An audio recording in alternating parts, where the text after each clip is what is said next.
Hey, it's Curtis YZ. Smash like, subscribe, leave a comment, I'll read it. I mean it, gon' share if you care. Just putting it out there. Welcome to the show where I talk about movies and do music and more. Let's get to it. Here we go. What's up, everyone? It's Curtis YZ and Lovey. Today we're talking about History Channel's documentary called Star Wars: The Legacy Revealed.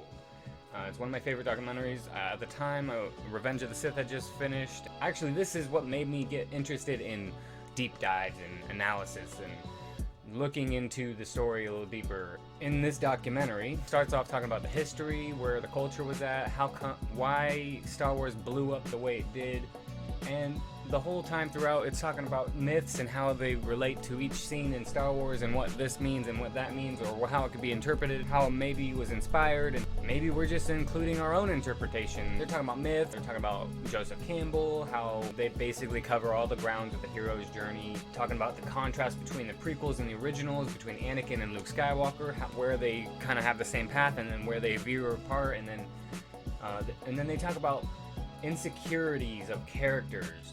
Everyday people is what make good characters.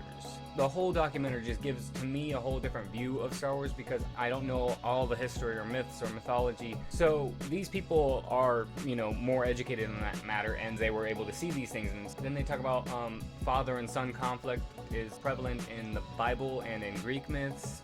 How the sins of the father get passed on to the son, and it is ultimately Luke's job to not become his father. And then they talk about the wounds of the characters shape their actions, lets us know of the dangers of adulthood. This is the making of character, and this makes us human, and it makes us wise because we have to learn from our mistakes and grow from, the tragedies and everything that we deal with in life. So then they talk about mentors, and they talk about how they're wizards, they're priests, they're part surrogate parent, and they give spiritual guidance and philosophical teachings, and they have magical, mystical powers.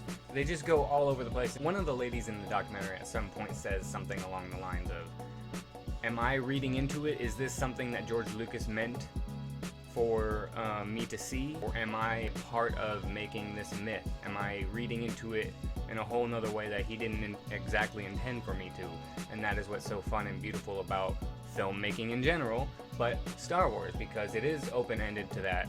There is so much going on in Star Wars that you can interpret it in so many different ways if you really want to, so that's what's so beautiful about it. So then they talk about the Force and how it's general and vague, and the spiritual, it's scientific, it's Buddhist, it's a higher power. Now, I like the midichlorians, how it is a different perspective on it, that back then they were looking at things a little bit more scientific, if you will. I know it bugs a lot of people, but to me it's cool because in the real world we have science, we have people that believe in this, we have people that believe in this, we have people that believe in Eastern medicines, we have, there's a whole bunch of stuff, there's witchcraft people. It doesn't really, I just like that it gives a different spin on it, okay? It doesn't really take the magic away from me because midichlorians is still mysterious. Like, what are midichlorians? I like the fact that they're not even sure if midichlorians is the real thing that makes the Force. That's what they're kind of assuming. They think it has something to do with it. It's still not certain, really. So it never really bothered me. It's fine it bothers you, I get it, and I get it if you don't want it to be included in anything, but to me it's just more to the lore. It doesn't take away because it really doesn't explain how any of that works. It's just saying basically midichlorians, it connects you with everything, and it just doesn't do anything for me. It just really doesn't add much, except for the fact that it's just another way of looking at it, a more scientifically worded way of looking at it. Like, to me it's cool that there's I don't know, it just doesn't bug me. I don't know how else to say it. I don't mean to offend anybody by this. I'm just saying it just doesn't bug me. It didn't bug me at all, really. And I don't care that it bugs you. I like learning about what bugs people, what people love. Everybody loves something different, and everybody hates a little different things about the series. So it really doesn't matter what things you pick and choose. So they talk about spiritual enlightenment doesn't happen without sacrifice, and that the characters must overcome skepticism and self-doubt. We also never outgrow our need for mentors, so it's just a little side thing. I just like that too, that we never outgrow our need for a mentor. But in the stories, typically the mentor has to go. But that's just the traditional. And most of the time it's just because they really don't have much else to do in the story. That doesn't mean you can't keep them around and make something completely new up. There's nothing wrong with breaking barriers. As long as it's done in interesting, compelling ways, we're gonna be happy, I think, to see something new like that. Oh, this was another interesting line. Mentors come in all shapes and forms, so if somebody lends a helping hand, don't look to see if it's green. I just like that line because that is a lot of the messaging that Star Wars does say.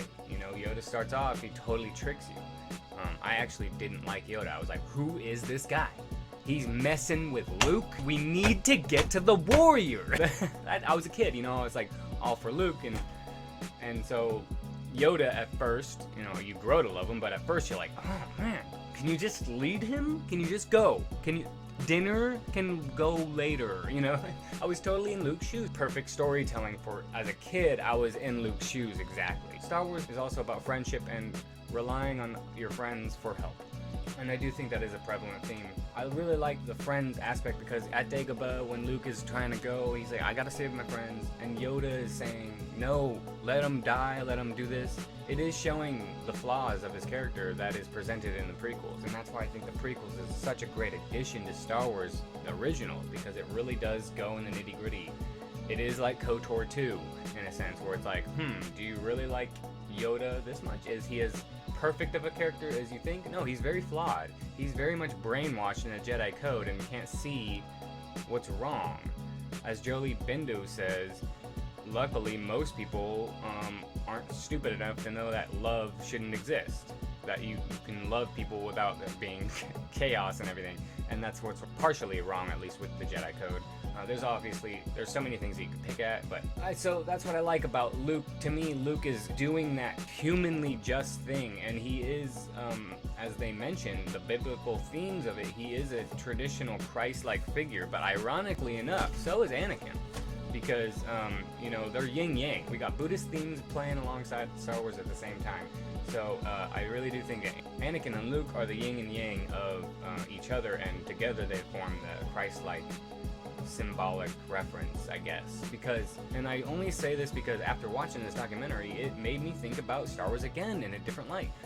Luke, because they show when they're talking about the biblical reference to Christ, like it shows Luke being electrocuted and he says, Father, please.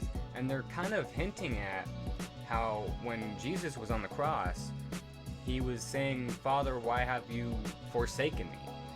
At least that's how I interpret it. And then what does Vader do? He picks up Palpatine.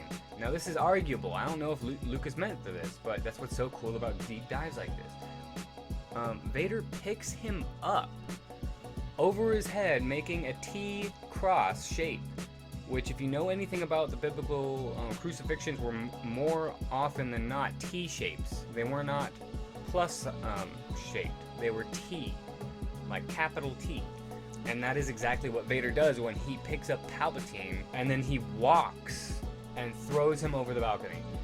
And it just reminded me of how Jesus had to carry his cross over his shoulder to his own crucifixion.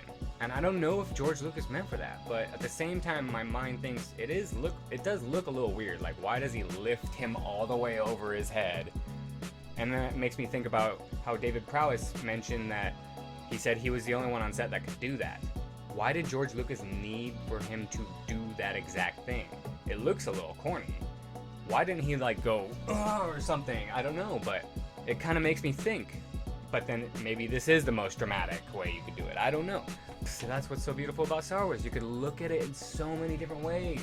Anyway, so Vader, the father, redeems through the son. Yeah, I never saw that before. It's just really cool to me.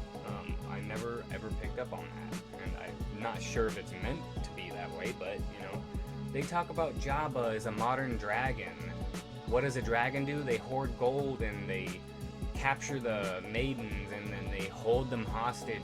That's what Jabba essentially does with Leia, and he's the greedy, power hungry.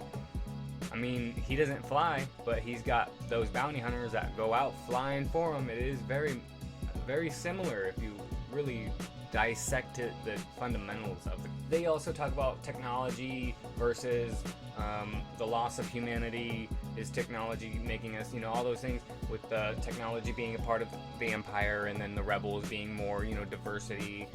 There's so much there, just face value, and then you can deep dive like this documentary kind of does, a little bit deeper of a dive. They talk about basically Anakin sells his soul for power. These are basically just some themes of Star Wars that they hit on.